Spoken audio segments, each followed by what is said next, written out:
Hello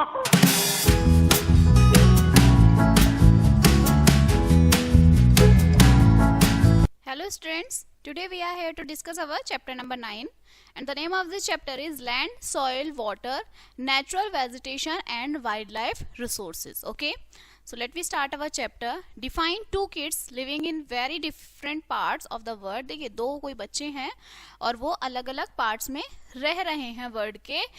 Mamba lives in Tanzania Africa. जो Mamba एक बच्चा है वो तंजानिया में रह रहा है. एवरीडे वो हेल्प करता है अपनी फैमिली की, टेक केयर करता है काउज की, ओके, ग्रासी प्लेन्स की. Far away New Zealand Peter lives on a dairy farm. जो पेटर है दूसरा बच्चा वो डेयरी फार्म में रहता है with a lot of cows and green field में. Even though either homes look different, both Mamba and Peter depend on the same thing to live. Land, soil, water, plants and animals. दोनों रहते अलग अलग जगह हैं लेकिन depend same चीज पर करते हैं. ठीक है, ये जो चीजें हैं इन्हें आप रिसोर्सेज बोलते हैं. They are what we need to survive and thrive on earth. The land is where we build our homes and grow our food. Okay, जो हमारी लैंड है, जो हमारी अर्थ है, वो एक ऐसी जगह है जहाँ पर हम अपने फूड को ग्रो करते हैं.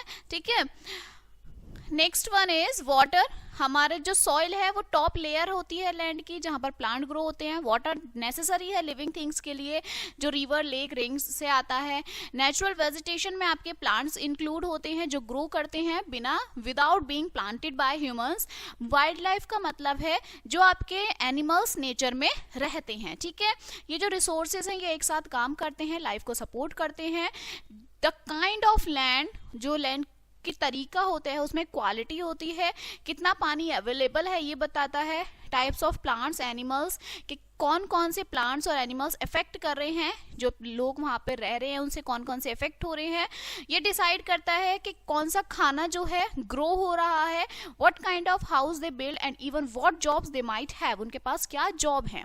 Okay, people use these resources in different ways around the world. Some like Mamba use the island for grazing animals, other like Peter have farms where they grow crops and raise animals for milk. ठीक है, Mamba है जो grazing animals, जो use करता है land को as a grazing animals, और जो पीटर है वो एक लैंड की तरह यूज करता है. सिटीज में जो लोग हैं वो यूज करते हैं लैंड को, घर बनाते हैं, ऑफिस बनाते हैं, रोड बनाते हैं, कोई मैटर नहीं करता कि वो कहाँ रहते हैं, बट ये जो नेचुरल रिसोर्सेज हैं इन्हें हम डेली अपने लिए यूज करते हैं. ठीक है, अब नेक्स्ट आता है हमारा लैंड. सो जो लैंड होता है वो one of the most important resource होता है. ठीक है, ये एक सॉलिड पार्ट होता है अर्थ का जहाँ पे हम रहते हैं, फूड ग्रो करते हैं, बिल्ड करते हैं घरों को, सिटीज को. Land is not just flat ground ही नहीं होता, इसमें माउंटेन्स, वैली, प्लेन्स इंक्लूड होते हैं. जो लोग हैं यूज करते हैं लैंड का अलग अलग वेज में. सिटीज में हम घर बनाते हैं, ऑफिस बनाते हैं, रोड बनाते हैं लैंड पर. इन द कॉर्टयार्ड साइड जो लोग होते हैं लैंड का यूज करते हैं फार्मिंग के लिए, रेजिंग एनिमल्स के लिए, ग्रोइंग फॉरेस्ट के लिए. ठीक है, how we use land depends on many things. Okay, कुछ जो आपके ये जो चीज़ें होती हैं कुछ नेचुरल होती हैं जैसे सॉइल है, वाटर है, वेदर है. Okay, and other factors depend on the, बाकी फैक्टर्स ह्यूमन पे डिपेंड करते हैं. Okay, many peoples live in area, what kind of tools and machines they have. So ये आपकी मशीन्स वगैरह जो हैं ये ह्यूमन पे डिपेंड करती हैं. ओके, जो लैंड है वो ऑन की जाती है by different ways. Some land जो है, कुछ लैंड आपकी धरती जमीन जो है प्राइवेट होती है, इसका मतलब it belongs to the person और अ कंपनी. दूसरी लैंड जो है वो आपकी कम्युनिटी लैंड होती है जहां पर हर कोई उसको यूज कर सकता है. फॉर एग्जांपल पब्लिक पार्क जो है वो कम्युनिटी लैंड है जहां पर लोग इंजॉय करते हैं. Over the time the way we use land can change. Okay, as cities, जैसे जैसे सिटीज ग्रो होती हैं, बड़ी होती हैं, farmland might be turn into housing areas. This is called land use change. Sometimes people might start using land that was meant for one purpose for something else. This is called the land encroachment and can cause problems if we not manage well. अगर हम इनको सही से manage नहीं करेंगे तो मैं आगे चल के और प्रॉब्लम्स क्रिएट हो सकती हैं. ठीक है, नेक्स्ट है कंजर्वेशन ऑफ लैंड रिसोर्सेज. अब आप इन्हें कंजर्व कैसे करेंगे. सो एज वी यूज, अगर हम लैंड का यूज करते हैं अलग अलग तरीकों से, it is important to take care of it so that it stay useful for future generation, कि वो फ्यूचर के लिए सिक्योर रहे. Okay, this is called conservation of land resources. There are several ways, बहुत सारे तरीके होते हैं लैंड को कंजर्व करने के. एफॉरेस्टेशन इंपॉर्टेंट मेथड होता है. इसका मतलब planting trees in area where no trees before.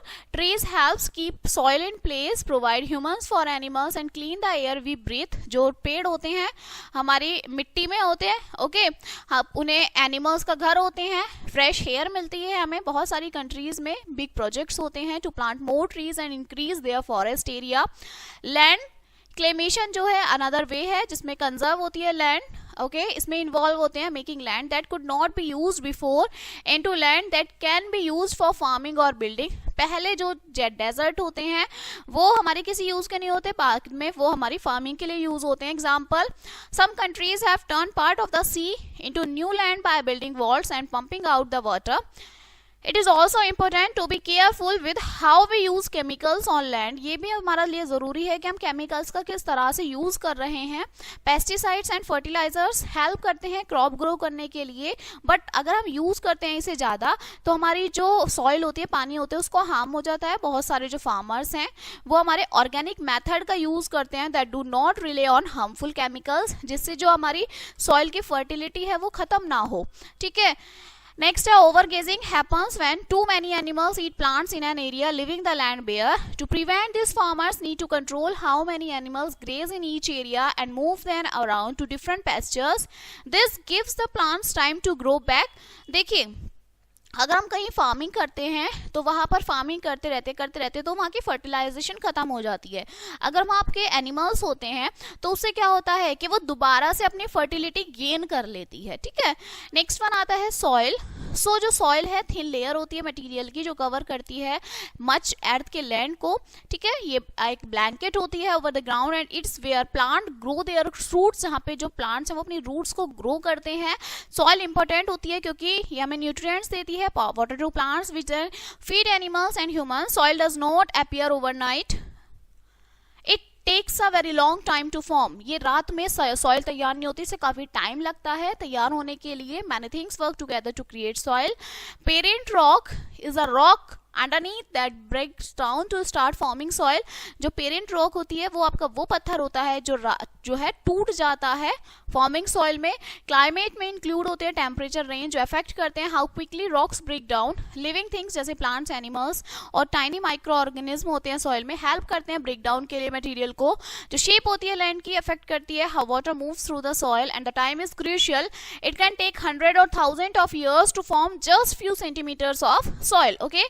Unfortunately जो सॉइल है वो डैमेज्ड होती है, लॉस्ड हो जाती है बहुत सारे तरीकों से. इसे आप सॉइल डिग्रेडेशन बोलते हैं. Cutting down forest expose soil to rain and wind which can wash or blow it air away, letting many animals graze in one area and can remove the protective plant cover. Okay. So बहुत सारे animals जो हैं वो हटा देते हैं protective plant को. Using too much chemical, जब आप ज़्यादा केमिकल यूज़ करते हैं फर्टिलाइजर का तो सॉइल की केमिस्ट्री वो बदल जाती है. हैवी रेन वॉश कर देती है सॉइल को. हिली एरियाज में whole chunks of soil can slide down, जिससे लैंड स्लाइडिंग हो जाती है. टू प्रोटेक्ट सॉइल बचाने के लिए हमें कंजर्वेशन मेथड का ज़रूरी है. ये there are ways to use soil carefully और इट स्टे हेल्दी. उसका केयरफुली हमें यूज़ करना चाहिए. कुछ मेथड्स में इंक्लूडिंग आपकी मल्चिंग होती है जिसमें जो सॉइल है वो कवर होती है प्लांट मटेरियल से. Creating contour barriers, small walls across a slope to slow water run off. Building rock stem है to stop gullies from farming. And terrace farming होती है जिसमें स्टेप होते हैं, फ्लैट स्टेप्स होते हैं हिल साइड्स के. ओके. नेक्स्ट वन आपका वाटर आता है. So as you all know that water हमारी लाइफ में कितना ज़रूरी है. ड्रिंकिंग, क्लीनिंग, वॉशिंग, इन सब में हमें वाटर का यूज़ होता है. सो वाटर ज़रूरी है हमारी अर्थ पे. 71% जो अर्थ का सरफेस है वो पानी से भरा हुआ है. मोस्ट पार्ट जो है वो सॉल्ट वाटर है. ठीक है. ज़्यादा से ज़्यादा पार्ट में जो है खारा पानी है. ओके. ओनली सिर्फ आपका 3% जो पानी है वो फ्रेश वाटर है. And most of it frozen in glaciers and ice caps, और जो किस में है, ग्लेशियर्स में है. ठीक है. It means that the amount of water available for human, plants and animals it use accurate quite limited. पीने का पानी बहुत लिमिटेड है. अगर आप ये खत्म हो जाता है तो आपको खारा पानी ही पीना पड़ेगा. ठीक. So we use water in different many ways every day we need for drinking, cooking, cleaning. Farmers use huge amount of water to grow crops and raise animals. Factories में use होता है पानी प्रोडक्ट्स बनाने के लिए, electricity generate करने के लिए. Even the things we buy in stores needed water to make. हम कुछ चीजें भी खरीदते हैं उसमें भी हमें पानी की जरूरत होती है. Okay, so however many places in the world are facing problems with water availability. There are several reasons for this. As the world population grow we need more water for drinking, washing, growing food. Cities are getting bigger and they need more water for homes and businesses. जैसे जैसे population बढ़ेगी हमें पानी की जरूरत बढ़ेगी. ठीक है, बिल्डिंग्स के बनाने के लिए, खाने के लिए, ड्रिंकिंग के लिए, सभी चीज के लिए हमें पानी की ज्यादा से ज्यादा जरूरत होगी. और कुछ जगह ऐसी हैं जहां पर पानी की बहुत ज्यादा प्रॉब्लम फेस होती है. वाटर इन मैनी प्लेसेस जो पानी है बहुत ज्यादा गंदा है. इसका मतलब it is not safe to use without expensive cleaning. अगर वहां एक्सपेंसिव क्लीनिंग नहीं होती है तो वहां का पानी पीने लायक भी नहीं है. To make sure we have enough clean water in future we need to conserve water resources. हमें पानी के रिसोर्सेज जो है उन्हें कंजर्व करना चाहिए. Some ways to do this include controlling population. सबसे पहले हमें पॉपुलेशन कंट्रोल करनी चाहिए. ओके, पॉल्यूशन हमें कंट्रोल करेंगे तो हमारे रिसोर्सेज में भी कोई प्रॉब्लम नहीं आएगी. तो हमें पॉल्यूशन कंट्रोल करना चाहिए. जैसे फैक्ट्रीज और हार्म्स जो हैं, हार्मफुल जो केमिकल्स हैं वो पानी में ना जाएं. Water harvesting involve collecting and storing rain water for later use. Farming जो है फार्मर्स यूज करते हैं efficient irrigation method like sprinkler और ड्रिप इरिगेशन जो यूज करता है कम पानी को. एंड इन अवर होम्स में भी हमें पानी को रिड्यूस करना चाहिए. Pipe fixing, leakage, pipe leak हो रहा है उसे सही कराना चाहिए. वाटर सेविंग एप्लियंस का हमें यूज करना चाहिए. ठीक है, नेक्स्ट आपका आता है natural vegetation and wild life. So natural vegetation का मतलब है जितने भी प्लांट्स हैं जो ग्रो हो रहे हैं ऑन देयर ऑन एरिया में without being planted by humans, बिना ह्यूमंस के लगाए. ठीक है, प्लांटेशन किए जो प्लांट्स हमारे खुद ही ग्रो हो रहे हैं. दिस इंक्लूड्स में फॉरेस्ट, ग्रासलैंड और इवन छोटे छोटे प्लांट्स होते हैं जो डेजर्ट में ग्रो होते हैं. वाइल्ड लाइफ में इंक्लूड होते हैं एनिमल्स जो हमारे नेचर में होते हैं. इसमें छोटे से छोटे इंसेक्ट से लेके बड़े से बड़े एनिमल्स तक सभी इंक्लूड होते हैं. सो नेचुरल वेजिटेशन हमारा ज़रूरी है प्लैनेट के लिए. ट्रीज और अदर जो प्लांट्स हैं प्रोड्यूस करते हैं ऑक्सीजन को जिसमें हम सांस लेते हैं. They also help prevent soil for washing away by holding it in the place where their roots. Many plants provide food for animals and humans like fruits and nuts. Some plants are use for medicine. देखिए, plants का use हमारे खाने के लिए होता है. Fruits, vegetables सब हमें प्लांट से मिलते हैं. ओके, कुछ प्लांट्स ऐसे होते हैं जो हमें मेडिसिन भी देते हैं. ठीक है, सो एनिमल्स जो हैं वो इंपॉर्टेंट हैं because many animals like cow, goat provide milk and meat. इनसे हमें मिल्क मिलता है. जो शिप होती है, शिप से हमें वूल मिलता है कपड़ों के लिए. बीज से हमें क्या मिलता है? पॉलिनेटेड प्लांट्स मिलते हैं, हेल्प करती है जिससे हमें फ्रूट्स और वेजिटेबल्स मिलते हैं ग्रो करने के लिए. इवन व्हेन जब एनिमल डाई हो जाता है they play a role in nature. Vultures and other scavengers help clean up dead animals preventing the spread of diseases. जो स्कैवेंजर्स होते हैं, जो एनिमल्स आपके डेड हो जाते हैं उनको डिकम्पोज करने में वो हेल्प करते हैं. ओके, सो जो डिस्ट्रीब्यूशन है नेचुरल वेजिटेशन का अराउंड द वर्ल्ड डिपेंड करता है बहुत सारे फैक्टर्स पर, स्पेशली क्लाइमेट.